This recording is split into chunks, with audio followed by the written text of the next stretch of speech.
We're back. We're back. We are back.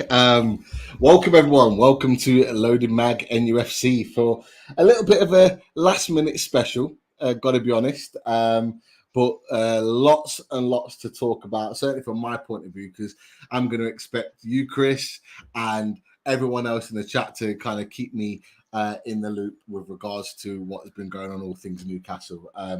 Fantastic break, but now back to all things Newcastle United. But firstly, Chris, how are you? It's been a while. Yeah, I'm good, mate. I'm good. Yeah, I'm trying to think of anything exciting to tell you. It probably won't be as exciting as what you've been doing recently. I know you've recently come back off your holidays, mate. So how was that? Was that good? Oh, amazing. Fantastic holiday. Much needed. Switched off from the world. Spent time with the family. But yeah, in one sense, it's good to get back to a little bit of normality. Yeah. So some very, very interesting movements, shall we say, today that have piqued everyone's interest, that's for sure. But Absolutely. Yeah. Coming straight from the left field, didn't it, Pete? It did 110%. And we'll get into that in a second, no doubt. But look, thank you to everyone in the chat. Welcome everybody to this Q&A special. If you haven't already, and there are some that have already, get your questions in. Me and Chris will do everything we can to answer all questions Newcastle United related on everything in the last 7 days, but also everything that's going to be coming in the next 7 days as well. And we are building up to a fantastic start to the season that I think everybody is excited for, and that is for sure. But look, I'm not going to wait around any longer. The news that was 100% left field, I think, for everybody was, I think it started, if I'm right, over the weekend, where we first heard the news and this man, James Maddison, there had been a bid that went in. I don't think Newcastle wanted too many people to know about it, but it went in around the 35 million mark, building to 40 million, was rejected. Has came back today, this afternoon. If you've been living under a rock on social media or away from social media, another bid roughly around the 50 million mark, including add-ons, has gone in for James Maddison of Leicester City. But look, before I get people's questions about James Maddison, if you haven't got your questions, get it in. We'll answer it tonight. Chris, I want to get your opinions on this. James Maddison. What are your thoughts about the potential of Newcastle United signing this attacking midfielder?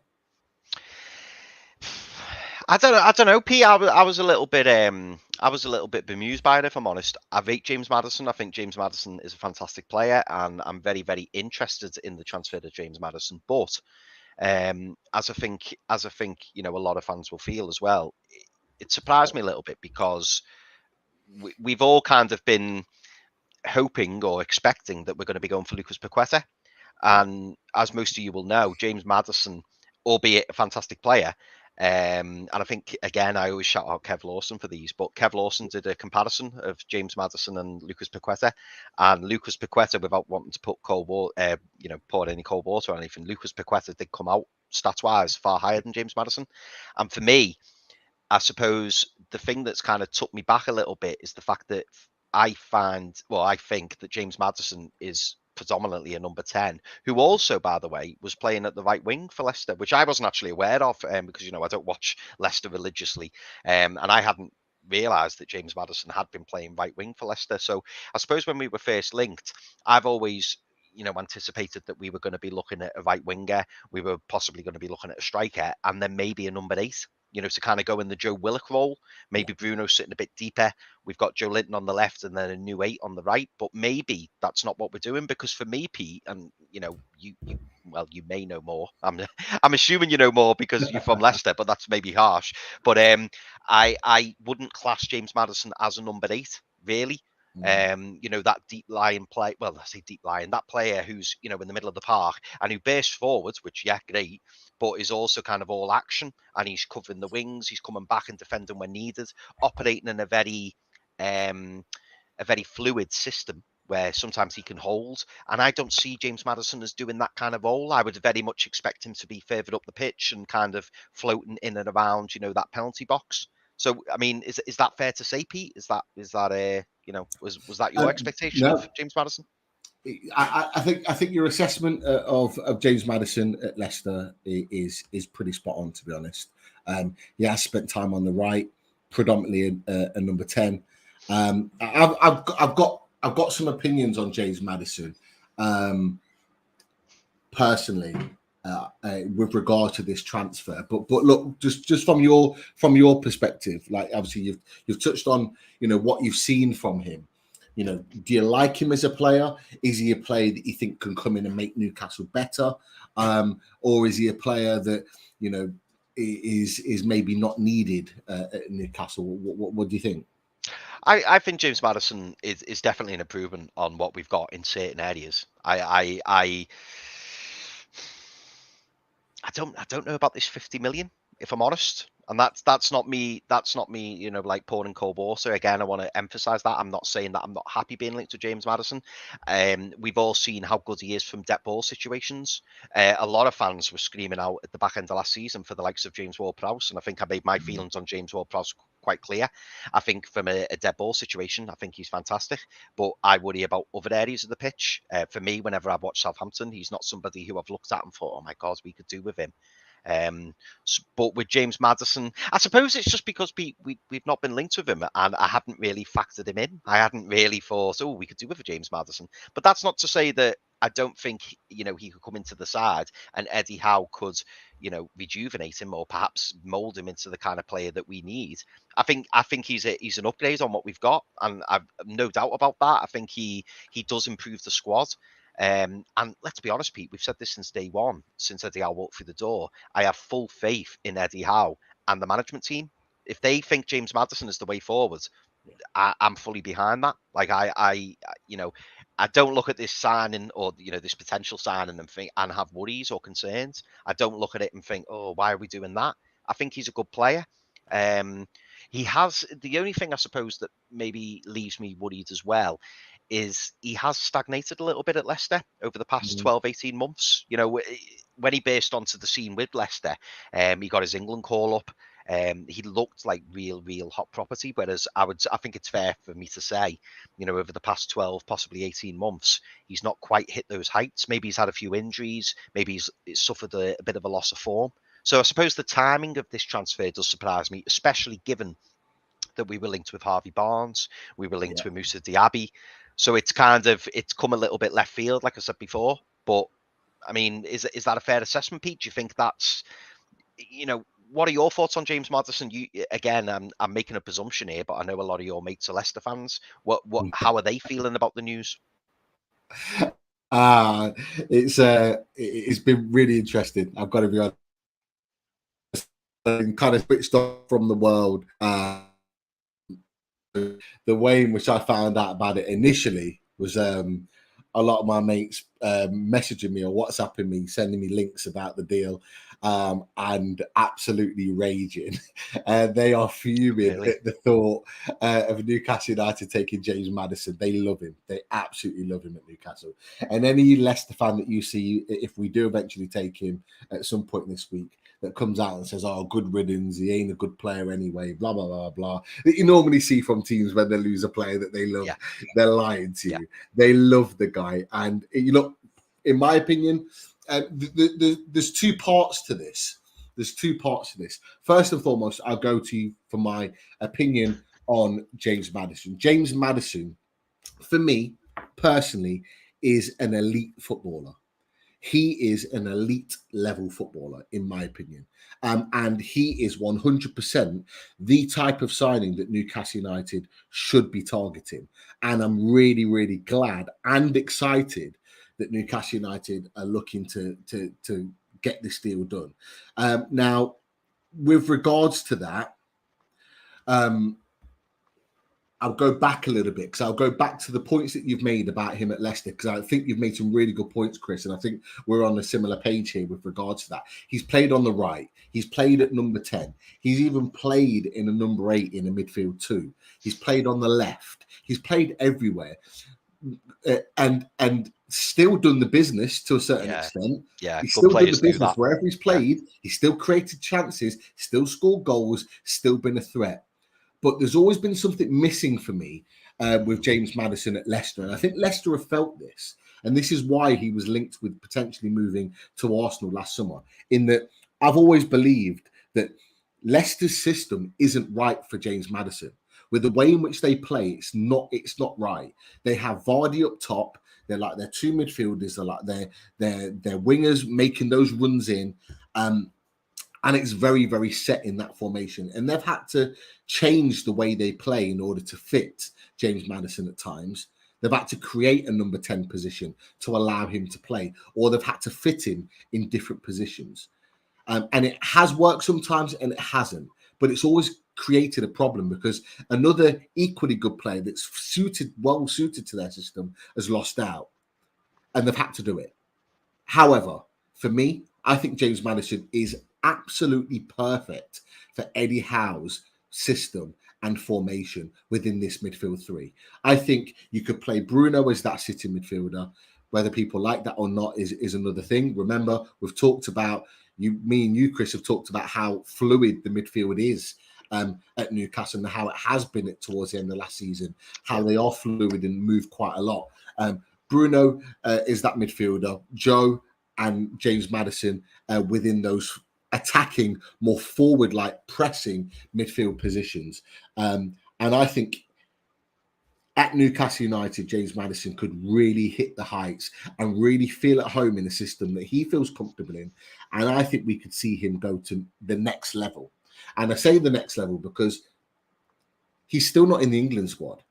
He's only had, a small amount of England opportunities. And I think it's because they haven't really found a system where he could flourish, or he hasn't shown his ability for long periods of time. I do honestly believe that him playing in our system will show him to be that England level quality. And I think he'll play that well at Newcastle United if he signs, that Southgate won't be able to keep him out.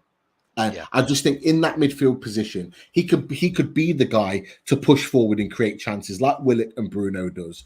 And he could play in that number 10 role. He could drift back into the number 8, but have two other midfielders to protect him. He'll have time and space on the ball to create chances. You think of how much time and space that Willock or Joe or Bruno create for themselves in that midfield pocket. That's his game. That's what he does. And regardless of that, his set piece ability, his ability to create chances going forward, his ability to score goals long distance, arrive late in the box. We've seen it a couple of times against Newcastle. He arrives late in the box. He's got a great shot on him. A couple of years ago, he scored a fantastic goal at St. James's Park when there were no fans in the stadium. He has the ability to do everything in that midfield. He is ideal for that. Now, Yano's put a question in there, and I think it's perfectly timed, Chris. It's like we've never been away. We're in sync. I know. But 60 million for Leicester substitute, please. No, please, no. James Maddison's not a Leicester substitute. Let's be clear on that.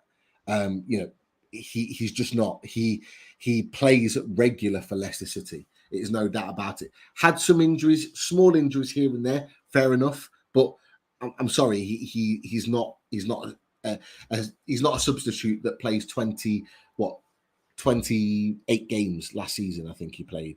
What did he score? 12 goals, 8 assists, 20 goal contributions over the course of a Premier League season. That's not somebody who's a substitute in my eyes.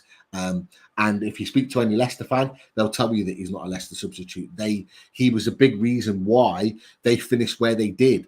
They didn't have a great season, and he still got 20 goal contributions off the back of that. And he played a big reason on getting them points and creating chances for them in order to get them into that position where they ended up finishing, I think, was it 9th in the league to 8th, 9th in the league off the back of that. He is a top level player. There is no doubt about it. Yeah. I mean, he's a big upgrade on what we've got, Pete. There is, like you say, there's no doubt about it. I mean, I alluded at the start of the show that I saw the stats, based on him and Paquetá. But to be fair, him and Paquetá probably are different players. And somebody mentioned it earlier in the chat, and it's fair to say, when you've got a player who's got that Premier League experience, somebody who's been in the league, knows the intensity of the league, knows how the league works, that is invaluable. And let's not forget, Pete, he's 25 years old. So it's a strong investment, isn't it? Because you could argue his best years are very much ahead of him. Between the next 5 years, so between the age of 25 and 30, he's only going to improve, isn't he? And working under an elite coach, we've talked about elite players, working under an elite coach in Eddie Howe, which is what he's demonstrating at the moment based on what we saw last season, he's only going to improve. And when he's got players around him like Joe Linton, like Bruno, like Wilson, players like that, Sven Botman, who we saw, by the way, in the friendlies, like even the the cameos that we've seen from him, I can see the smile on your face, Pete. You can see the difference. He's picking the ball up and he's looking up and he's threading a pass. He's cutting out 3 or 4 players of the opposition, and he's putting us on the break. He's setting us off early. And when you've got him and Fabian Schär next to each other, there's no reason why we won't see a lot of quick, fast-paced goals next season. And having players like that around you is only going to improve you as a player. And that's no disrespect to any of the Leicester players, because I think Leicester have got a fantastic squad, and I do rate Brendan Rodgers. But this Newcastle team is going places, and if we bring in the level of players that we're looking to bring in, it's only going to bring the likes of James Maddison on. So I think it's a good move. And as we always say, we're always going to get behind the players anyway. I trust the board, I trust the manager. And if they believe that they can bring in a player and make them better, or that they're going to fit in the system that Eddie Howe wants to play, then I'm all for it. 100%, Chris. I agree with you. First and foremost, with Leicester are a good side, but Leicester have probably this last season have been the victims of their own success, winning the FA Cup. Playing as well as they did last season. The 2 seasons previous to that, just missing out on Champions League football, literally with a game to go, has built up fans' expectations at the club. Now, most fans would admit they're not a big club. Although you get some fans of Leicester go on TalkSport and various other, we're a big club. Most Leicester fans are understanding that they're not a big club, and they sort of know their place. But with the expectations of them winning trophies, it's now an expectancy to win it every year.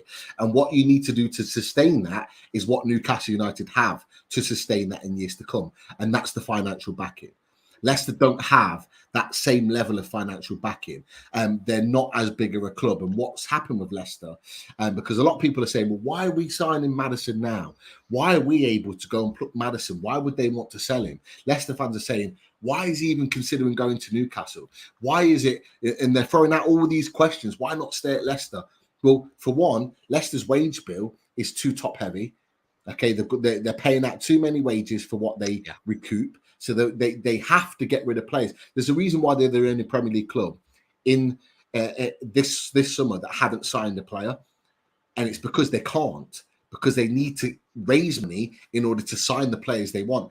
Ademola Lookman, who was on loan for them, and they loved him there, and he did well. They wanted to sign him. He was going to be the first signing around the time that we bought Botman, but they couldn't afford him. Now, he was very close to a move before I went away to Atalanta, and that might still well be done.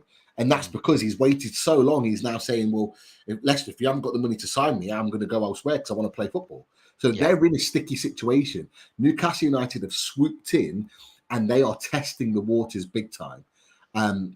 And they're in a real difficult predicament. Kasper Schmeichel's on the verge of moving to Nice for 1,800,000. He's a huge wage earner. I think he's close to 200 grand a week at 35, 36 years old.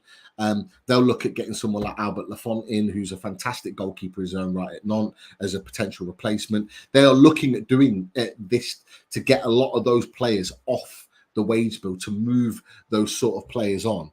And that's... Do you know what? It's funny. Loads of people are commenting on it. It's funny because it's the new away top, but when you just see the top, it does. we spoke about the number 4 on the home shirt last season, didn't we? Yeah. But it does look a bit like a vicar top. But Just call us the Vickers from now on. Yeah, the Vickers. The Yeah. Vickers of Newcastle. But yeah, it's a difficult situation for Leicester. However, we're exploiting that and we're taking advantage of that situation to take one of their very best players away from them and bring them to Newcastle. And I think we're in a position where we could really exploit the market and get a top level player and bring him in. There's been lots of questions out there. There's been loads. Yeah. I just want to clarify something as well, Pete. Oh no, go on, mate. Go on. No, go for it. No, I was just going to say. I mean, I used the word stagnated before, and loads of people are pulling me up on it. And to be fair, I didn't know there was that many goal involvements. I didn't have the stats. I've got to be honest. 18 goals and 12 assists in all comps. Ben, great shout, mate. And to be fair, I didn't know that, before I made that comment. But the reason I'm saying it is because I think, I think it's fair to say about 2 seasons ago, James Maddison was like on everyone's lips. He was getting linked with, the top clubs. And I think he, you alluded to a little bit earlier, Pete, he did have a couple of niggly injuries, but isn't it great to show that he still managed to do all that? And I thought that he was having a bit of a wobble, if you like, but to still pull out those stats is, well, it's made me feel a bit better about the signing anyway, put it that way. Definitely. And this is the thing, it's sometimes the media portray players in certain ways to and then us that are outside that are not Leicester fans looking from the outside have that opinion of a player, whereas actually the reality and the stats that show that actually he's a player that plays on a regular basis. And actually, if you speak to any Leicester fan, and I spoke to a few of them even today, I've been chatting to one of my good mates who's distraught at the thought of losing him even today when that second bid went in. They all say he was the big reason why we had a little bit of why Leicester had that little bit of resurgence last season and why they ended up kind of making an improved end to the season and ended up finishing in the top half. He was a big reason for that. When a lot of the players like Vardy and Didi and one or two others were out injured, Fofana, he stepped up to the plate. And he's got the right attitude. And we've talked about it before. Eddie Howe is looking at the attitude of players. Have you got the right attitude to come and play at this club? Now, Maddison would have come to St. James's Park last season and watched the atmosphere, the game, the winning goal, the feeling around the stadium. He would have been there and watched that and gone, this club's going places. And he would have gone, you know what, when Newcastle are interested, I won't mind a piece of that. Because the other point that you made, Chris, and you made a great point, is that Newcastle United, whereas Leicester seem to have stagnated as a club because financially they can't potentially go to the next level because they need to generate money, we look like at the moment we're sort of on a level playing field. We're only within 6 months of improvement. But he can see that we can go there and we've got the financial backing to go there. And that, yes, Leicester may be slightly ahead of us by a tiny bit at the moment, but Newcastle have not just got the ability to go there, but there and actually challenge on a regular basis to get into the top 4 European places, fighting for titles. And in the back of his mind, he's going to be thinking England too. And he's already got Trippier. You've got Nick Pope there. You've got players there that are looking to get in the England squad. Callum Wilson wants to go to the World Cup. He's got England players that are hungry to get back into that squad or continue to be in that squad. He's going to be a part of that. And you know what? It's going to mean by signing someone like James Maddison, I don't know what your thoughts are about this, Chris, is that we sign James Maddison, players like Callum Wilson, like Nick Pope, like Trippier are going to get seen a lot more. And James Maddison will be, because we'll have a pool of English players that Southgate's going to come and watch on a regular basis. You've seen already in the last 6 months, how many times has Southgate been to come and watch Newcastle? A lot more. Yeah. No England manager under Mike Ashley came to watch Newcastle at all. Now we've had the England manager come on at least 3 or 4 occasions. That's going to improve. He's going to be put in the shop window even more. It just makes sense, mate. It just makes sense. Yeah, it does. It does. It absolutely does. Big shout out there to Ian Barron. Says it's his 48th birthday on Wednesday. So Ian, many happy returns for Wednesday. I believe actually we're back on tomorrow, Wednesday and Thursday. So Ian, if you have a spare moment on your birthday, mate, make sure you get yourself in the chat, and we'll give you another shout out. But yeah, many congratulations for Wednesday, mate. 100%. Pete, we're approaching 26 minutes, and we've got so many questions, and there's some absolute belter ones in there, and I want to try and make sure that we get through as many as we can. So I'm gonna kick off. A few of them are similar, but we can go to that. There's a few really interesting ones actually. I wanted to kind of get these up first. Paul Oxley, very interesting comment that Paul's put here. I think we are doing this bid to smoke someone else out. Now, I mentioned this on one of the group chats I'm on, and I was talking to people saying, do you think there's a possibility that we are trying to do this? Because these like Paquetá rumors, and I keep mentioning this name, but the reason I'm saying it is because has there been any concrete information that we're actually after Paquetá, or is it media driven? Is it just us saying, oh, Bruno's best mate's Paquetá and blah, blah, blah? And it just makes you wonder, doesn't it? Do you think these kind of things happen, Pete? And I'm not saying that we're not in for Maddison, but do you think there could be an element of truth there to what Paul's saying? And that, originally we were going for Harvey Barnes. Now we're going for, originally it was Tielemans, then it was Harvey Barnes. Now it's Maddison. Do you think there is any element of truth in that? And also, just to add on as an added extra to that, we heard rumours, didn't we, Pete, 2 weeks ago, that Leicester were looking at Dubravka or Darlow, and that Schmeichel was on his way out. Now, it's seemingly Schmeichel is on his way out. Could it be that Darlow or Dubravka are part of this Maddison deal, or a deal for Harvey Barnes? What do you think on that? I'll answer that one first. It's a really interesting point. I don't think Darlow would be part of any deal, just because I don't think, they've got Ward as a backup. And for me, I think Ward's probably already better than Darlow. Yeah. But Martin Dubravka maybe changes things. So Martin Dubravka, if he knows he's going to be number 2, maybe then says, look, I want to go and play regular football. He would be a perfect addition for a couple of years at 33 years old at Leicester. And he's a fantastic goalkeeper. We already know that. So that would be quite interesting. There's also talk on social media, it hasn't been mentioned already, or one or two may have already mentioned it, that there's apparently still £8 million still owed to Newcastle United. Like clockwork, There he is. Chris Hall on the button as always. Jason Scott said apparently Leicester still owe us £8 million. Now that's an interesting caveat. So is that something that we agree in order to eradicate us paying 60 million and maybe going to 50, 52 with add-ons, and then saying, okay, let's cross off the 8 million. Let's face it, the ownership it's not their money, but it could benefit the club. Can that be a deal that's struck in order to ensure that Maddison comes to Newcastle? Interesting. But there was a point you mentioned about it, with the Paquetá, are we interested? Now, there was talk, and I think Sean's been on the show and mentioned it before, but there was talk that we actually wanted Paquetá before we wanted Bruno. That's right. We actually inquired for him. So I mean, look, for me, I think the interest is genuine. I do honestly believe, though, and I don't know what your thoughts are on this, Chris. I do honestly believe that the club's pursuit of Paquetá is more driven by the fans' want and demand for the player, more so than actually the club and Eddie Howe wanting the player. I don't know what your thoughts are on that. Yeah, I know what you mean, because we've seen this report from Sky Sports, and obviously we take it as pretty much gospel because Sky Sports don't tend to report things that aren't true. Some people will disagree with that, but they tend to firm up their news stories, before they kind of make it public. I know they'll have messed up some, and people will probably quote me on that now. But 9 times out of 10, Sky Sports are usually pretty reliable.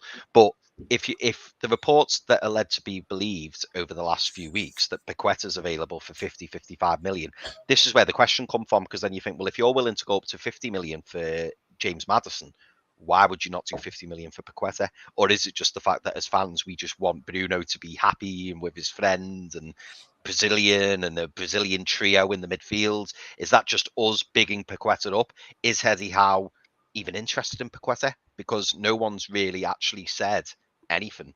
It's all hearsay, isn't it? Yeah, it is, and it's one of those things. I don't know whether this is what Paul Oxley meant initially, in that Paquetá is the smokescreen in order to pursue Maddison. So it was very, very clear that when it came out, and I've been looking back today, I think it was someone Percy from the Telegraph that originally put it out that we'd had a bid rejected for Maddison. I think it was on Friday. It was really, really clear that Newcastle United did not want that information out in the public. They wanted it quiet. It's almost been forced out because it's been leaked somewhere. For me, I think it's been leaked by Leicester. I think Leicester have leaked it to try and generate interest in Maddison, to drum up a kind of bidding war. Newcastle, in my opinion, seeing how this has all played out now, and it's a really good point that people have made, is that Newcastle United, I believe now, have always wanted James Maddison, but have used Paquetá and the links with Paquetá as a smokescreen to throw fans and media in that direction, but to be dealing in this direction. And I think Newcastle is not the first time Newcastle's done it. I genuinely believe, and I don't know this for a fact, but I genuinely believe that was the case with Dean Henderson and Nick Pope. I think everyone's been thrown in the Henderson direction. It's done. It's a done deal. It's about to be signed. But really, we were dealing with Nick Pope. And do you think that's what's happened with Harvey Barnes, Pete? Potentially. But I'll be honest with you. Leicester need money. Even if we sign Maddison at 50 million, to say, for example, we write off the 8 million for Perez, and we do a deal at 52 million plus add-ons for Maddison, and we get that deal done. It's still not enough. It's still not enough because, yes, they'll have 50 odd million, but it will be staggered payments.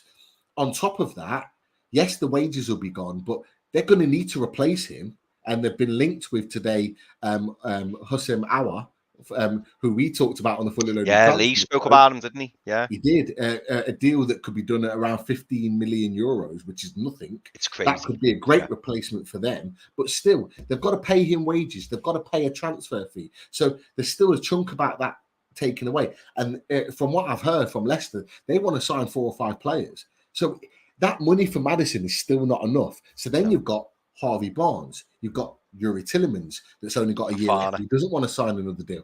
Fofana's been talked about being cut. Personally, I don't see that deal being done this summer. Personally, I don't see him leaving. They cannot, in my opinion, they could probably get away with selling Maddison, letting Schmeichel go, to another club, and maybe one other. Fofana is their best centre-back. Their other centre-backs, in my opinion, are just not good enough. They have to have him for a full season and have him fit if they even want to maintain where they are. They're not going to get another Wesley Fofana at Leicester. They're not, because the teams like Newcastle United will pick up a Wesley Fofana type centre-back, and we already have in Sven Botman. They're not going to be able to do it again. So I believe, and there was talk today that they will only do a deal, or they had an agreement that they would consider offers in 2023 summer for Wesley Fofana. So I don't think, unless it's an 85 million deal, if it's a Harry Maguire fee, I think Leicester will sell and then improve. But for me, I don't know whether Chelsea will go to that length, in my opinion. Based on the fact that they've just signed Koulibaly as well. Exactly. So they'll think we've got Thiago Silva for another season. We've got Koulibaly there. I mean, obviously, I know they've lost Rudiger. Have they lost Christiansen yet? Or is he's already at Barca. Oh, has he gone to Barca? Yeah. So, they could argue they need another centre-back, but who knows? But Pete, I'm gonna. Well, I'm saying move on. It's gonna be roughly the same thing, but it's other Maddison questions. But I just want to give a big shout out to Geordie Mick.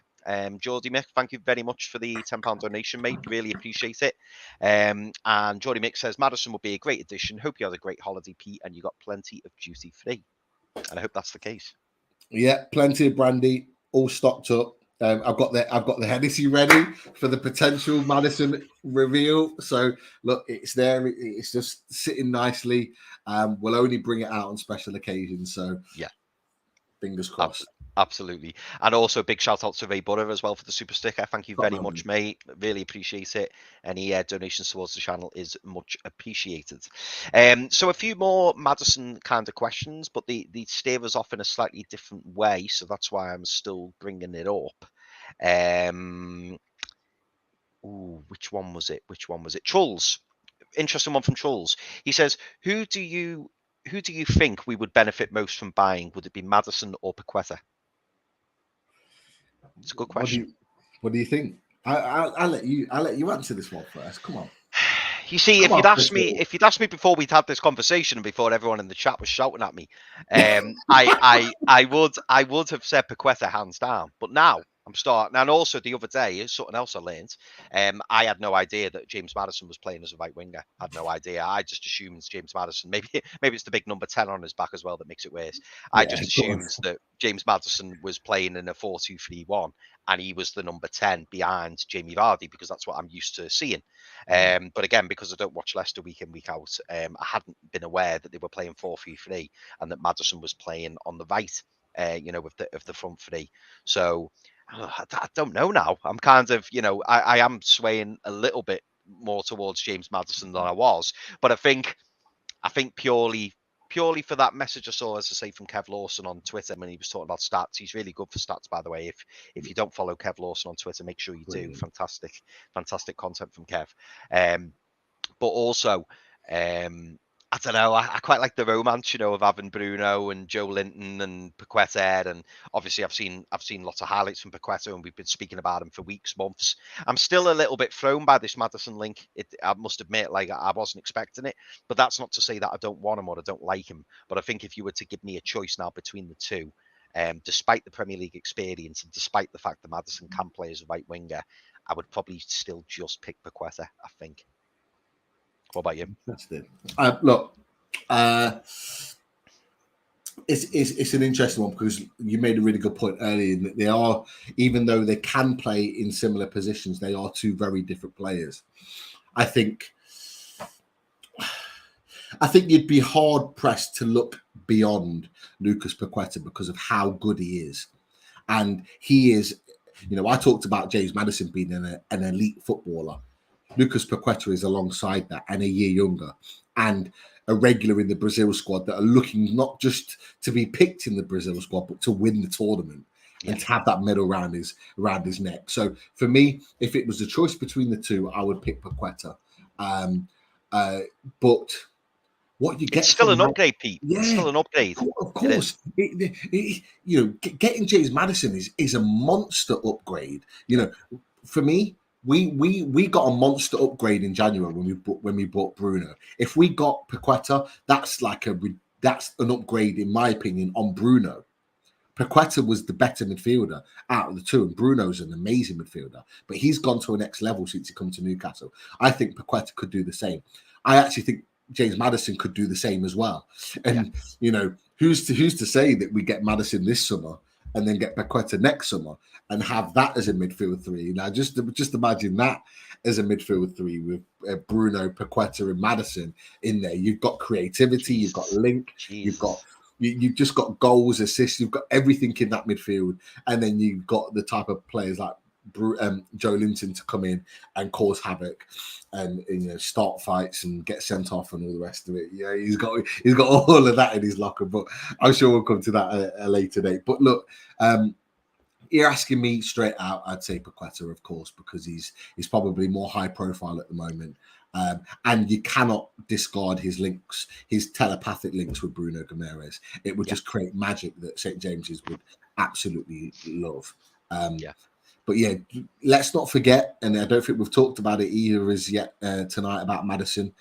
His ability with set pieces it would put him instantly at the top of the list. We talk about, Kieran Trippier over the wall, Maddison's better, in my opinion, than Kieran Trippier at set pieces, corners, free kicks, all the rest of it. Set piece specialist. He is a set piece specialist, without doubt. So you add that to the equation. It's a very interesting discussion. But great question. Yeah. Well, I've got a few more, and then what I want to do is try and whiz through these, and then I'll go back to the chat because I don't want to obviously miss anyone off. And as I say, if we can try and whiz through these and get to the other comments and stuff, that would be great. I'll keep having a look at the chat as we go along. Please, Pete, please. So, Stevie T78 says, my only issue is Maddison's character. How is always talking about bringing in players with the right personality as well as ability. Pete, do you think his reputation is unfair? It's a good question. I'll be honest with you. I don't see when James Maddison steps on the pitch, I don't see any issue with his personality or his character at all. I don't. I see a driven footballer that wants to do the absolute best for his club, currently Leicester City. And he whenever he's on the pitch, he performs. Yes, he can. I think there was the issue with Lascelles and I think we were there last season, weren't we? With the Lascelles penalty at the King Power that was a little bit fabricated. That we Tom Daly impression. Yeah, we were effing and blinded at that, Chris, walking out the stadium. That was even that we saw that from the opposite end of the pitch. We've seen it. Yeah. So there's that. But let's face it. If you did that for us and won as a penalty, a little bit like Elliot Anderson at the weekend, that was a little bit fabricated, if I'm honest, that won as the penalty. I don't think any Newcastle United fans at St James's Park were complaining. But, his attitude and character on the pitch, not in question. The only issue that people, I think, tend to have is things that he does with regards to social media. Now, I've got to be honest, I don't know what your thoughts about this, Chris. We were quite happy to sign Jesse Lingard, who was a million times worse on social media than James Maddison. So for me, it's a non-factor. It's a not issue for me. Not a problem whatsoever. I don't care what anyone does off the pitch as long as they're doing it on the pitch. He can put out as many videos as he wants. I mean, look at St. Maximin. You know what I mean? With all of his stuff that he puts on social media and stuff, and we all love it. We all lap it up because we all love Alan St. Maximin. But you find that when Alan St. Maximin isn't quite at it, or he's not performing, or he's sulking, or he's limping, or he's doing whatever he's doing on the pitch, that's when people find the issue with the off pitch stuff. But if he's performing on the pitch, it's not a problem. If anything, we all encourage it, don't we? Right. So next Maddison question. I'm trying to think of the right order to do this in. Let's go to Kevin Bain. And Kevin Bain says, do you think we will go for Harrison, Maddison, and another striker, or just Harrison and Maddison? Now, obviously, Kevin also asks, so it can kind of tie in. It's been confirmed that we've also bid for Jack Harrison, or is that just rumours? As some are saying, we've put an improved bid in, but nothing on Sky Sports News.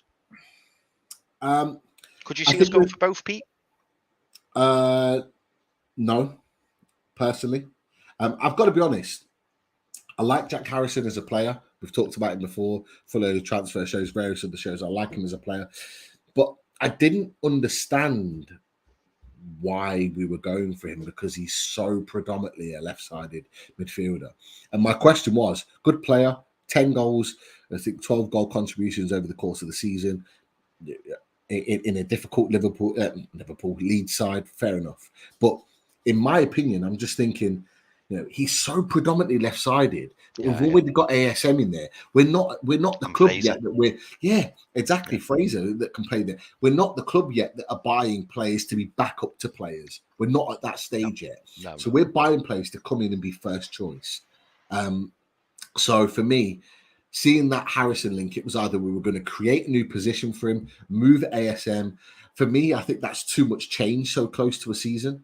You need a pre-season to do that. You need him in early, like we did Pope and Target, to train him to be in that position. It just didn't make sense for me. So I don't believe that we will genuinely go in for Harrison. There was a link earlier in the day, by a reputable source really, that would put a bid in for Harrison, but I still don't believe that is the one that we go for. I think it's one of an option, but in my opinion, I think we have 3, 4, 5 options ahead of him.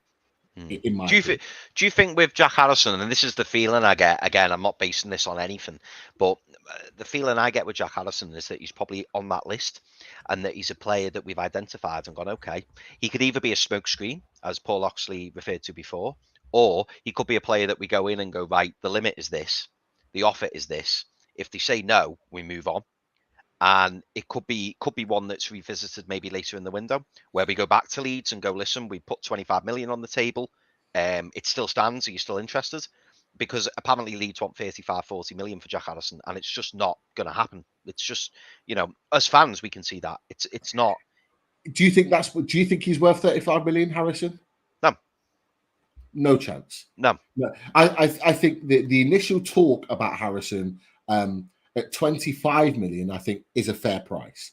I think if we went in at 25 million, I think that's more than a fair price. Anything above that, I think we're paying too much money. It was a really interesting question. I know a few of the boys are watching it right now from the Geordies down south. There was a question that came in. There was a point that came in today. I think it was actually Fumbi, I think, actually said the point. He said he thought he's a little bit worried about this deal, the Maddison deal. He's a little bit worried. He doesn't want it to be like a player that's signed for big money and then kind of flops. And he loves Maddison, but just worried about it. And Emeka, one of the lads who I grew up with, that knows his football, knows his Newcastle spot on. And he mentioned, and he was like, players like James Maddison are worth £60 million because they're elite players. At 25 years old, you don't mind paying that big money to ensure that you're getting a quality player. So I would be comfortable paying 60 million. I know Emeka felt the same, to pay that and go to those lengths because you're getting a top level player coming into your club that's going to change the way your attacking force looks like. Does Jack Harrison really do that? I don't think he gives you the same vibes. I don't know. I might be wrong. I don't know if people in the chat. Look, we've got 350 in the chat, which is amazing. Don't know whether you guys agree with that opinion or not. Well, you've just started a comment. I want to bring this one up next because I think it leads in nicely to what you've just said, Pete. But I just want to quickly shout out to Yano. Yano says, how important is Premier League experience, given that our best 2 signings in Botman and Bruno didn't have any? And I think that's a really fair point to make. Do you know what I mean? We are very quick to go, oh, Premier League experience, knows the league, knows whatever. But we've seen, especially in the way that Eddie Howe, we know Eddie Howe's all big on character. We know that they're big on personality, and these background checks are done. And, the players that we brought in recently kind of back that up. This isn't just a punt. Oh, let's see how he gets on. This is very much, part of the ethos and how we sign players. We don't just sign players on a whim. So all of those checks will be taken into account. So, Yano, I do think that's a really fair point, mate. Definitely. But the one that you've started here and I like is from Mark Thompson. And Mark says, I love the links with Maddison, but I worry the day after he signs, we're still chatting about a striker and a right wing. And that makes me question what the priority is right now. And you know what? I think that's really fair to say that because, as much as we'd all go, oh, it's James Maddison, it's great, and everything. And Dom Abbey, you've mentioned here, Dom, Maddison can play as a number 8 and he's played there at times for Leicester. So, Dom, thank you for that. And you've put my concerns to bed there, mate. But just to talk about what Mark says there, is that what would happen? Would we kind of go, hang on a minute? Great that we've got Maddison, really pleased we've got Maddison, but the concern is still we need a striker. We need someone as a backup to Wilson, a right winger. And again, I'm going to bring this up. Sorry, I'm literally whizzing around here, Pete, but we've had another comment here from Enzo Fanis, who says, Almiron has been cutting inside and occupying that right-hand half space. Maddison is perfect for that role, and Miggy has played in pre-season. It's worth highlighting, Pete. I know you've probably not had a chance to watch the last couple of games in detail. And funnily enough, somebody who may be coming on shortly will be able to expand a bit on that. But Miggy Almiron has been a breath of fresh air this pre-season. Have the club looked at Miggy Almiron in the past few weeks and gone, is the right winger priority now? Can we make do with Miggy, give him till January? Maybe go back in for Diaby. He's the main one. He's the one we want. Why go out and buy a right winger now who's not the number one target when maybe Leverkusen have encouraged us to come back? Maybe Diaby's encouraged us to come back. Get the World Cup out the way. Then we can have a conversation in January or in the summer. Is that what's possibly happened here? Great question. It really is. Mark Thompson, absolutely spot on. And I did see that and I started because I thought it was a good talking point. For me, I think the reason a lot of people have said when we were looking with Maddison, why are we getting another midfielder in? For that reason, we should be looking at striker, right winger, blah, blah, blah. We both said this earlier on in the show, Chris, that Maddison can play in a number of positions, including the right wing. So I think there's cover there in that position. I think Miggy can be a starter because that's such a good pre-season. But I think if we're looking longevity over a season, Maddison could potentially take that position or occupy one of the three midfield positions. With Shelvey being out injured, is it that we drop Bruno back, we bring Maddison in, we then play Joe Linton in that position, and, then you've got Willock and Longstaff as backups in that position. I think if we get someone like Maddison in, we will then quickly see someone like Jacob Murphy go on loan or leave the club. Again, this is going like clockwork, this, Pete. The last question that I've started, and it does kind of link into what you've just said. Paul Oxley asks, if Maddison comes in, do you reckon Shelvey will be moved on? He needs 3 more appearances to trigger a contract extension. Do you think that will play a part in the fact that we weren't initially looking? We all said that we'd like a new number 8. We'd like a new midfield partner in there, and everyone was talking about Paquetá. Now we're looking at Maddison.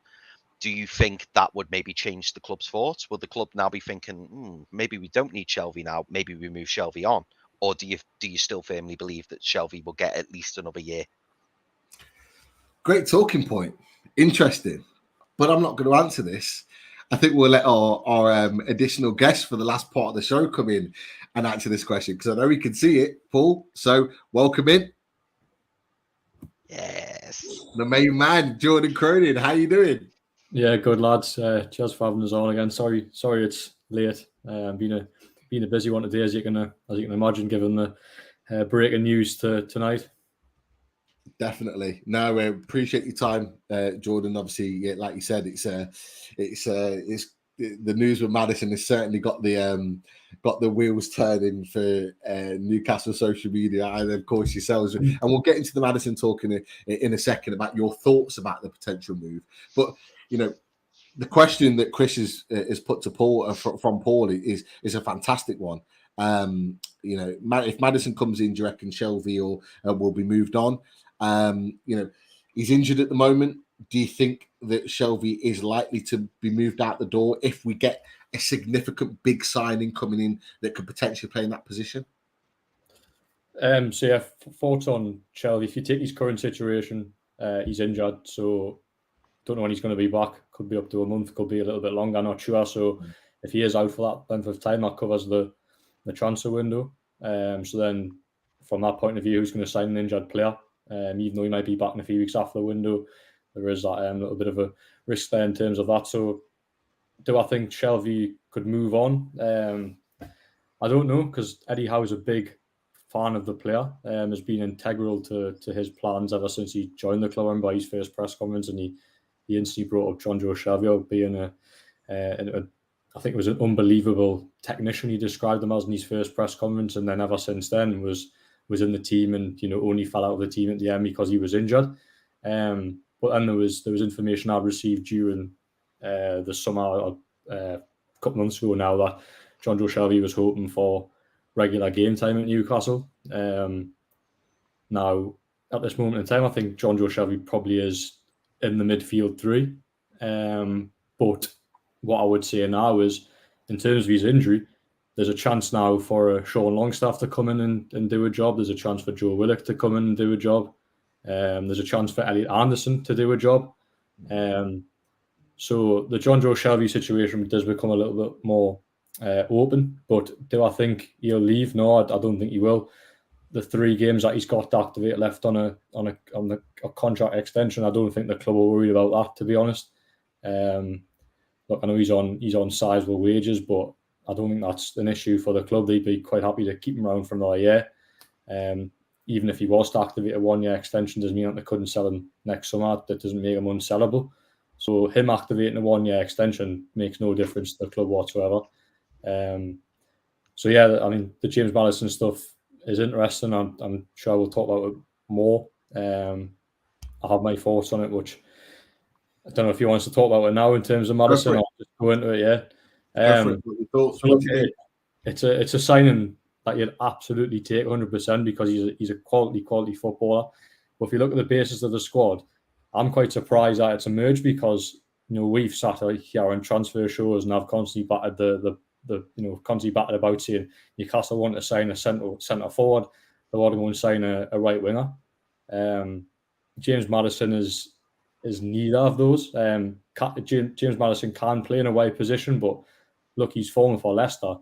He scored 12 goals last year, 8 assists, I think it was, or it was the other way around, from a number 10 role.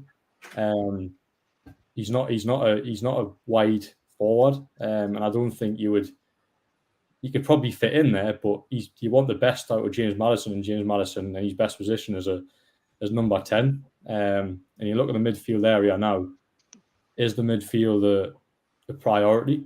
I wouldn't say so, because one thing that's really struck me this summer is, look, Elliot Anderson for me deserves a chance next season, and I think bringing in James Maddison for whatever it could be, £50 million, which is the rumoured price tag at this moment, it almost sets Elliot Anderson back in a way, and I think Elliot Anderson has proved in pre-season that he's up to the job and certainly deserves an opportunity. So it almost limits his progress this season, and I would like to see him go out on loan. So yeah, it's a surprising link because, as I say, it wasn't a priority position, but I remember Eddie Howe being very, very clear in pre-season, saying that Newcastle have to be adaptable in the transfer window. And they've clearly went for players that they haven't been able to sign. Obviously, Hugo Ekitike was one. And quite a lot of wide players as well. Moussa Diaby, high fee for him. A few other wide players as well, which they've been given inflated price tags for. So they've been adaptable and probably looked at James Maddison. They've obviously had word that he's available and he's keen to come. You wouldn't bid on a player twice if you hadn't had word that you were that Leicester were willing to sign or James Maddison was willing to come. So look, if James Maddison is to come in, it's not a priority position as such, but it's a player that improves what they've currently got. But it's just strange because to strengthen an area that's so crowded anyway, because your midfield is probably one of the areas you probably wouldn't feel a need to touch at this present. It can be improved, obviously. But look, maybe they're looking at it and say, look, he's available. Let's bring him in, and then you can find ways to play around it. Maybe you might move a Joe Linton further forward, which he was signed as a forward, can play in a wide position, but ultimately probably isn't in his best position at this moment. His best position as a centre midfielder. So it's an interesting link. Newcastle are pushing hard to sign him. Look, they've had a bit rejected on Saturday. They've obviously submitted a new one today. Whether it's accepted, I'm not sure. I still do think it's a difficult deal to do. But as I mentioned, they've clearly had some encouragement from somewhere to go and bid on him. But a part of us thinks as well, it could be a little bit of agent talk, if you like, because James Maddison is out of contract next summer, I believe. No, sorry, he's out of contract. 2 years, sorry, 2 years. So maybe Newcastle being used as a leverage to get him a bigger contract. I'm not sure, but look, it's certainly a player of interest, and let's wait and see how it develops. So, yeah, that's my thoughts on it. I realise I've went down probably about 7 different tracks there, but that's just the thinking in my mind at this moment in time. Just to add in as well, what you were saying, Jordan, I don't know if you caught it. I couldn't see when you joined the chat, but somebody mentioned that we're still owed $8 million from the Perez deal. So we don't know whether that could still, play a factor that could bring the price down. I don't know. Yeah, possibly. Don't see why not. See if Leicester got a much amount to pay, and then you knock it off Maddison's price tag. It's definitely a thing to look at. Definitely a thing to consider. So look, there's a lot of approaches in play at this moment with Newcastle. They've obviously approached Timo Werner at Chelsea about a potential loan. We'll have to wait and see on that, because I know Thomas Tuchel's a big fan of the player, still likes his hard work, but maybe willing to let him go if they can sign an attacking player of themselves. And then obviously you've got Maxwell Cornet as well from Burnley. That's also a deal that's on the agenda at this moment. There's just talk over his release clause. I don't believe Newcastle are keen to pay his £17.5 million release clause up front. So it's just it's getting the time in the window now where probably all fans, and including myself, probably would have expected Newcastle to have an attacker in by now, or a player that can score goals. I haven't done that, so it's getting to the point now where we're approaching the final 4 weeks of the transfer window, and Newcastle are stepping it up, if you like, and they're ready to just sort of throw. We're ready to to push and get that attacking player in, because look, Newcastle do need it. There's been times in pre-season where they've had a lot of possession against Mainz was the one was the one that stood out for me. Had lots of possession, but just lacked that quality in the final third, and I do still believe they lack that final quality. So getting a player that can score goals and create chances is a must, and they haven't done that yet, but stepping it up now, and hopefully they can get that player in before we end the transfer window, and maybe if things develop this week, maybe push towards that Nottingham Forest game. But I do think that is unlikely. You made a number of really good points, Jordan. There was one of the points that you made about how you were a little bit surprised that a move for someone like Maddison has come forward, because you didn't expect it, because everything's been the talk about, like we've talked about, the right winger, the forward. The one thing that I have heard, though, from various different directions, whether it's fans, whether it's other people, is that Newcastle are looking to sign quality players.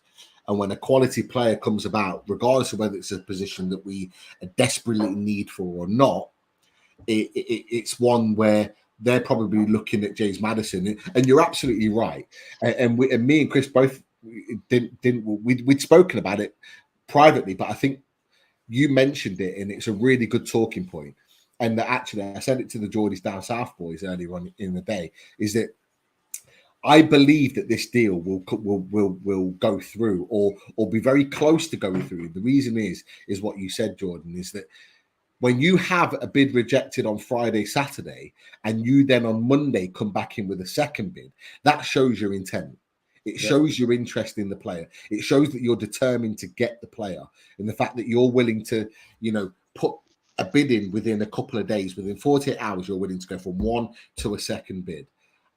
So that for me shows the intent, and it shows the genuineness of wanting to get Maddison in. And it goes back to going and getting a quality player.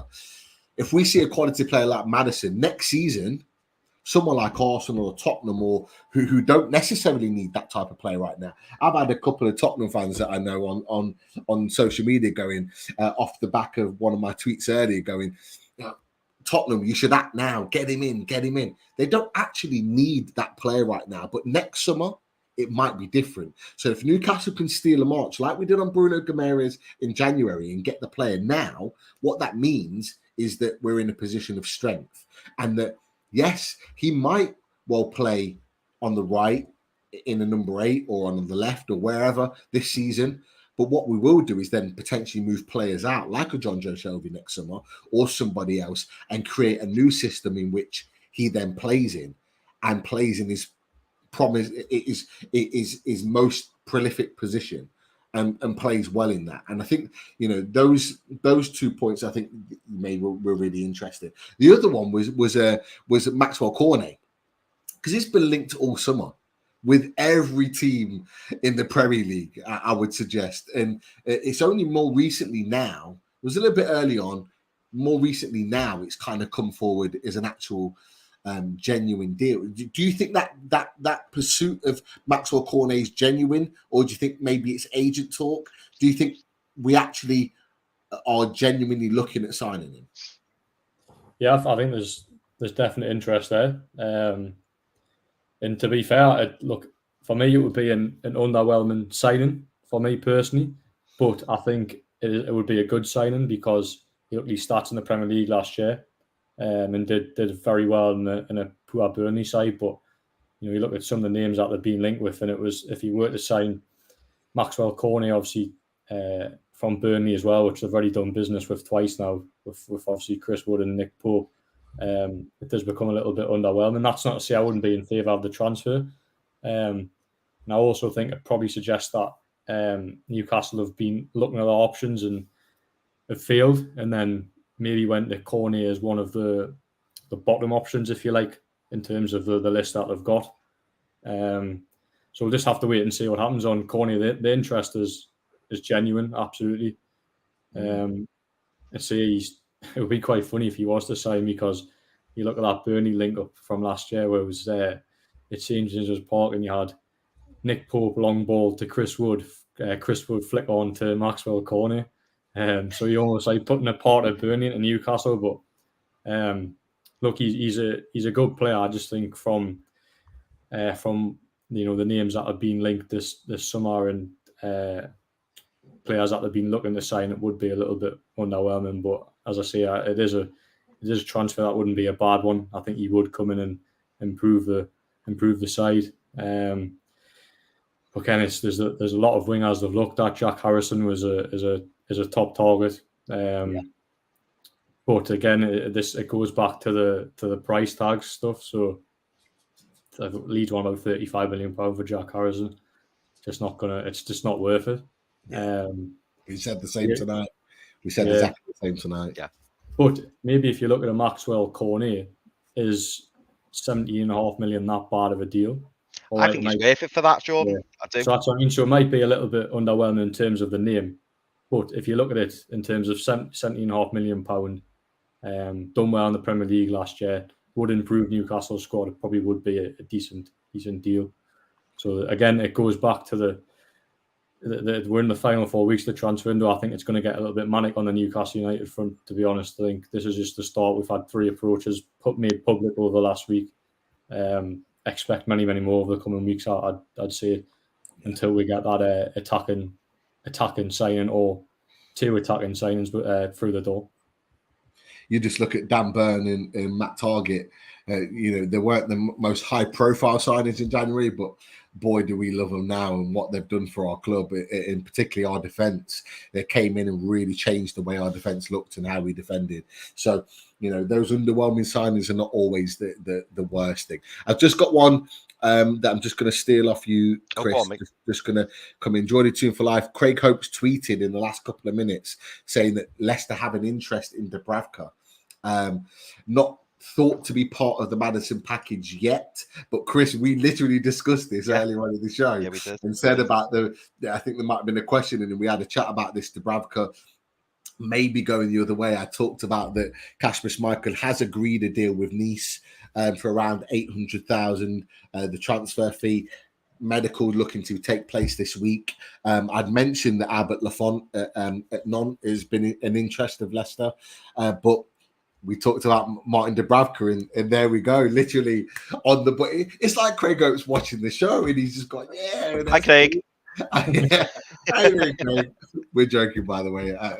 Craig is obviously a good, fantastic journalist, and but yeah, it's interesting that those things are coming about now, and with the Maddison interest, Jordan, and now the Dubravka interest, could that be? We talked about, just as you came on, about the Perez and the 8 million. Could that be kind of a waiver to get him through the door? Dubravka now throwing that in, could that be another make way? I don't know what your thoughts about that, as that's just popped up. Yeah, so funny enough, when we were in Portugal last week, there was myself and a couple of members of the local media, and Dubravka was left out of the Benfica game, obviously injured with a wrist injury, but we almost came up with this theory, the fact that Kasper Schmeichel was going to go to France, and Martin Dubravka could become an option, and funny enough, it's actually happened. So I said that information last week without any information for anywhere else. It was just a theory I came up with in me head. So yeah, with the goalkeeping situation at Newcastle, obviously you've got Nick Pope there now. Martin Dubravka ideally you would have as a number 2, because he showed in pre-season, certainly in that game against Atletico Bilbao on Saturday, that he still is a top-class goalkeeper and made a number of great saves. But does Martin Dubravka want that competition? And what I mean by that is, does he want to risk sitting on the bench for the season? So we've got 4 goalkeepers at the minute. Newcastle, obviously Caldalo and Mark Gillespie as well. It wouldn't be, well, one of them's going to have to go, I think, because I think Eddie Howe's only going to include 3 in his 25-man squad. They included 4 last year, but that was because of the 4 this first half of last season, because they had no bodies, because they only signed 1 player, which was Joe Willock last summer. So they'll not put 4 goalkeepers in this time. So I do see it. I do see a goalkeeper going, whether that'll be Martin Dubravka, Caldalo. I'm not sure. We'll have to wait and see. For me, I love this guy. He makes me laugh. Honestly, the Jordy's Down South chat, he has me in stitches with some of the things he comes out with. Look, for me, don't worry. I fully believe that we'll have a striker in by the end of this transfer window. We've got 4 weeks to go. Do not panic. Do not stress. And also, Maddison will be a quality signing. He definitely won't be a Jordan Ibe, which is what he mentioned in the chat. He thought he could be a Jordan Ibe sign. I said, no, me and Erica were like, he's different levels to that. No way is he a Jordan Ibe. But yeah, for me, don't worry. It is absolutely fine. We have to say this, and thank you, Alan, for bringing this up. It's a really, really important point. Obviously, I was away from everything, social media related. So I missed this, but we have to put out a massive. We're thinking of Martin. He's obviously had a difficult moment over the course of this weekend. Obviously, terribly sad news. Obviously, that he's lost his mum. But as the Loaded Boys and so many in social media have obviously thrown their support around Martin. He's a valued member of the channel, but not just that, of the NUFC social media. He's a great guy. Honestly, myself, Chris, Jordan, we know him very well, and we're thinking of him now. He's obviously going through a difficult moment, and thoughts and prayers and best wishes are with him and his family. And he's a strong guy, strong character, strong personality, and he will come through this. There is no doubt. But massive thanks for Alan to put that out there. I think that's really, really touching and very appropriate for this show and at this point right now. So brilliant stuff. Absolutely. Pete, do you want me to throw some questions? Yes. Some last questions. Throw them in. We've got about eight minutes or so. Throw them in. Let's get Jordan answering some questions. Absolutely. Well, before I start those questions, I just want to give a big shout out again. Generous Geordie fans. George, thank you so much for the donation, mate. Really appreciate it. And similarly, Davin, one of our good friends from NUFC Fans Forum, or the 5-Minute Rant, if you like. You're right. Yeah. So Davin, massive thank you for the donation, mate. Really appreciate it. Davin says, all right, lads, Maddison will be a great addition going forward. Good creativity, set pieces really good, and he's English. He'd settle quicker than others. And miss talking, lads. My Monday is not the same. Well, Davin, fear not. We may have something in the pipeline. I don't want to make false promises, but we are working away on possibly sorting that out. We also have Stotty55. Stotty, evening chaps, good show. Thank you very much, Stotty. Again, mate, thank you so much. Really appreciate all the support. And Jens Gardison. Jens asks, thought right winger and striker was priority. Now we're in for attacking midfielders. What's up? Is it Almiron's form that's changed things? And Jens, that's what we were talking about for. Jordan, what are your thoughts on that? We spoke briefly that we've seen a revitalised Miggy Almiron in pre-season. He again performed at the weekends. Do you think that possibly the owners are looking elsewhere in the fact that they're thinking, we've got Miggy Almiron now, we could maybe go with him till January, maybe try and look to do the Diaby deal January next summer, or maybe revisit it at a later date? Do you think the form of Miggy has changed some opinions? Yeah, possibly.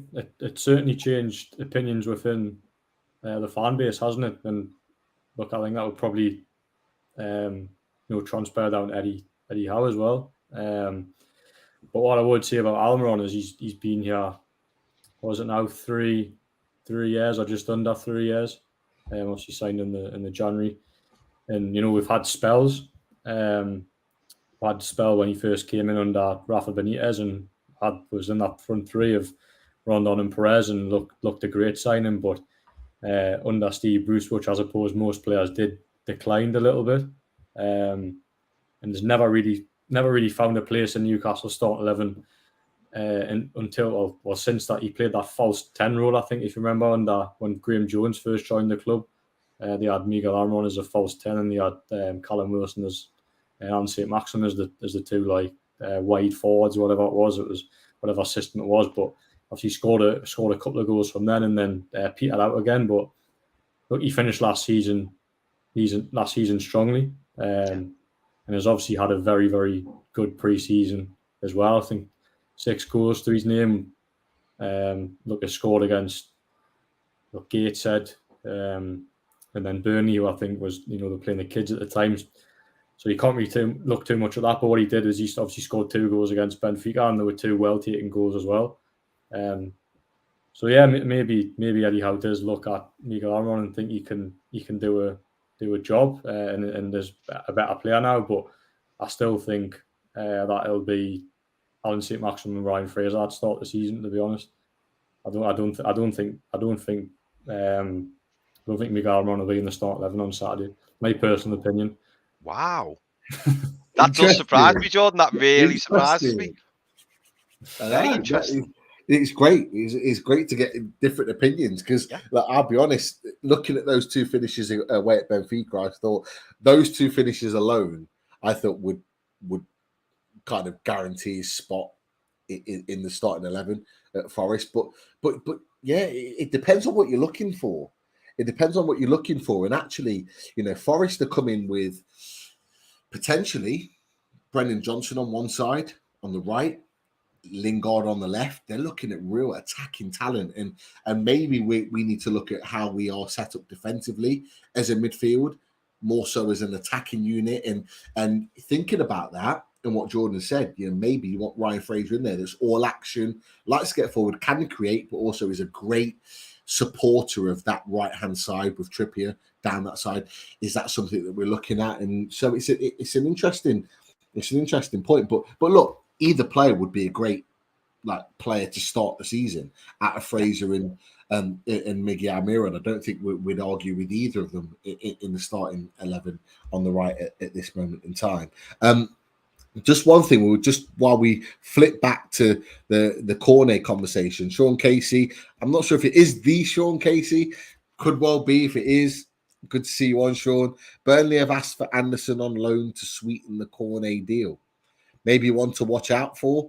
If that is the case, maybe that is the one that could be, as Jordan said.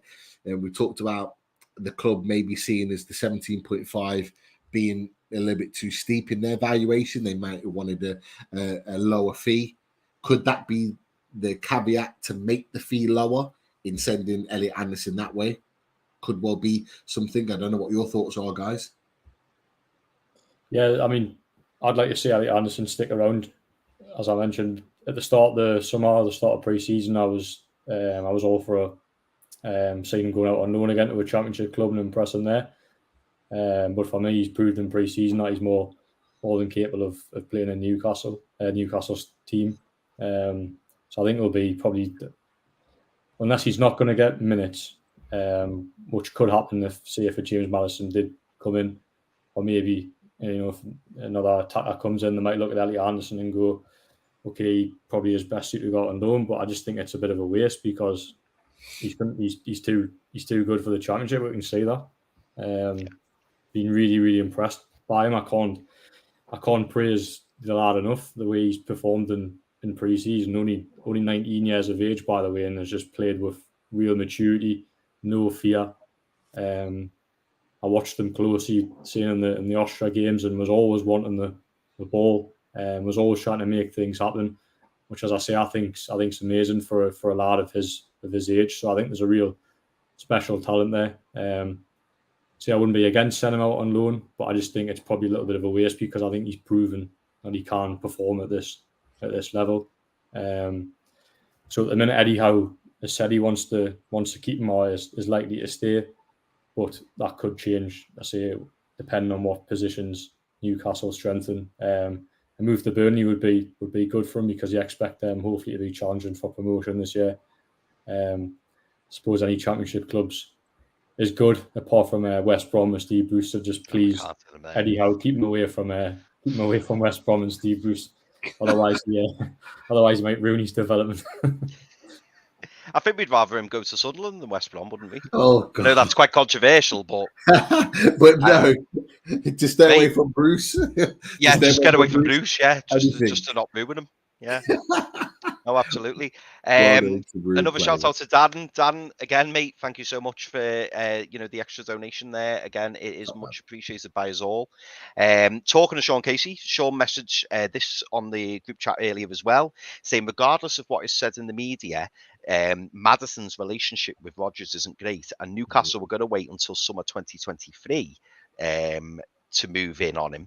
But we were invited to move now. And it kind of goes back to what we were saying before, doesn't it, Pete? And again, Jordan, this was before you joined. We were saying that, this Maddison deal, it almost feels, we've got him with 40 million. We've allegedly gone in with 50 million.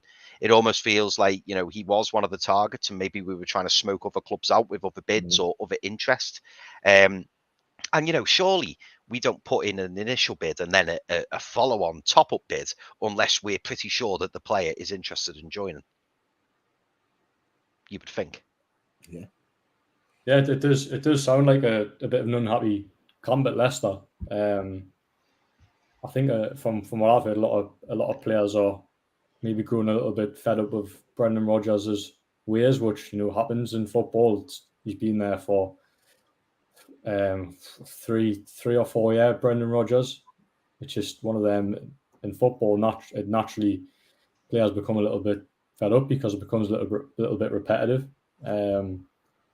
So look, to hear that Maddison's relationship with Rodgers might not be as great as what people think, it comes as no surprise to me. And as I mentioned there, I think if Newcastle have put in a second bid for the player, they've had assurances that he wants to come to the football club. For me, you wouldn't put time and effort into trying to sign someone, agree a fee, and then for the player to go around and turn around and go, "Oh yeah, I don't want to join."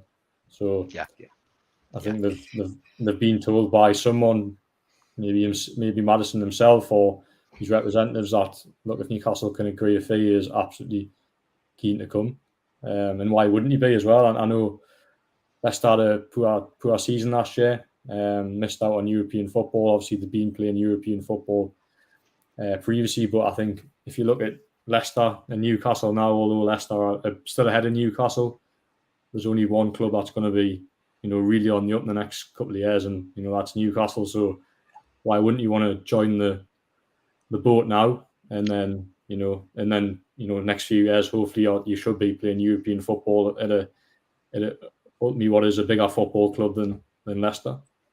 Did we ever think we were going to say that? Did we I started smiling, Pete started smiling, and Jordan's exactly what Jordan's just said now. That's exactly what we said at the beginning of the show when we're talking about him. Is it like it's almost like you said it to begin with, Chris? Is that like we're here, but as Jordan said and what you said, Chris, is that we're going here, and players like Maddison that were on the cusp of Champions League football a couple of seasons ago with Leicester are now looking at us as a viable option to go that way rather than Leicester City. Yeah. Crazy. It's exciting. Exciting times, boys. So we've got one final question, and it's from Dom Addy. And just before I ask it, by the way, apologies if I haven't flashed your comments up or your question up. We've been trying our best. We've been inundated with fantastic comments and fantastic questions. So we tried to get through as many as we can.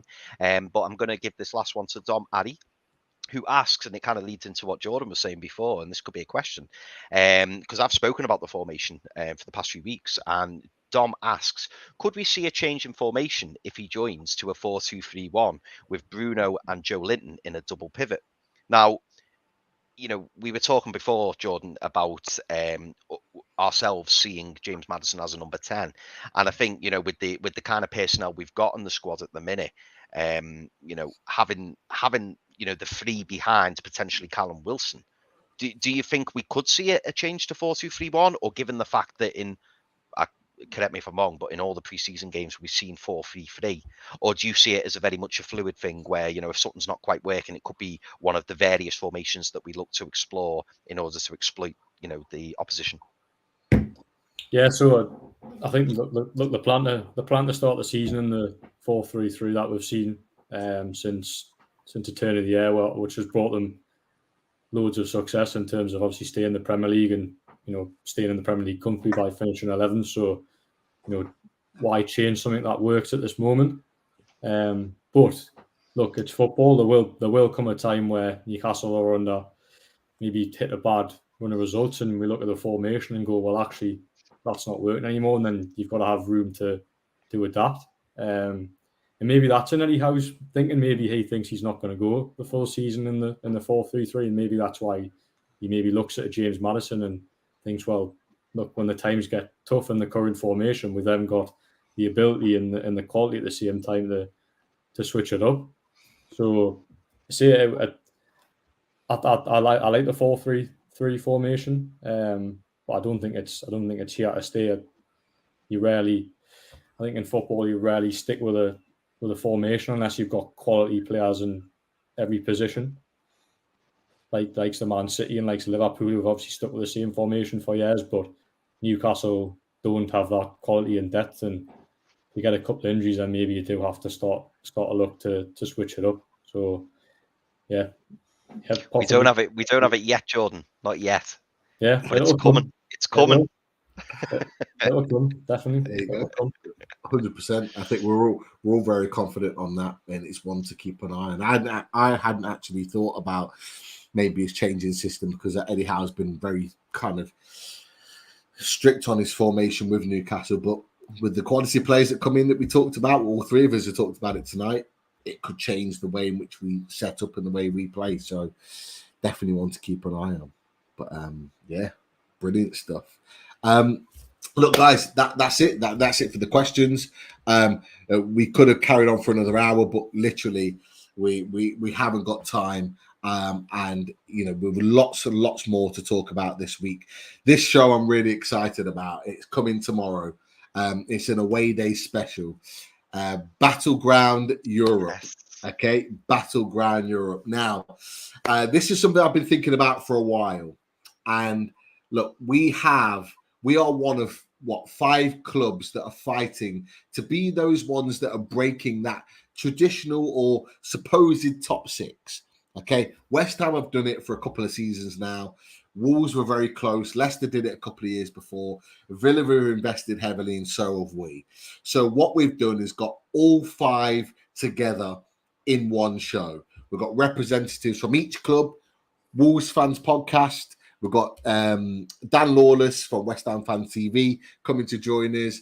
We've got Rich Sutherland from Aston Villa, who is actually based in Newcastle, but a Villa fan. And we've got Leicester Till I Die. All 5 of us will be getting together to discuss each club's business over the course of this summer, but also where we see ourselves fighting for Europe this season, where we see ourselves finishing, and we get to assess each club's business and where we see them going over the course of the season. So it's a fantastic discussion, not been done anywhere else.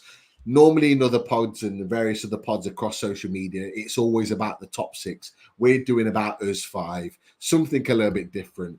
Tune in, don't be late, 7 o'clock tomorrow night. We are going to be discussing all things Battleground Europe. So really, really looking forward to that one. That is for sure. And of course, we'll be back with a full early transfer show coming to us on Wednesday, where we have Jack Talbot joining us to talk all things Newcastle United transfers. And then we are back again with away days. And he has been in the chat tonight from Nottingham Forest, and Mr. Doore will be joining us to talk the preview to a massive first game of the season. There you go. He will see us very, very soon. Very popular in Nottingham Forest podcast. He'll be joining us to talk all things Nottingham Forest, Lingard, Brendan Johnson, and also Newcastle. So lots and lots to be tuned in for this week. That is for sure. Massive thanks to the sponsors always. Machine House.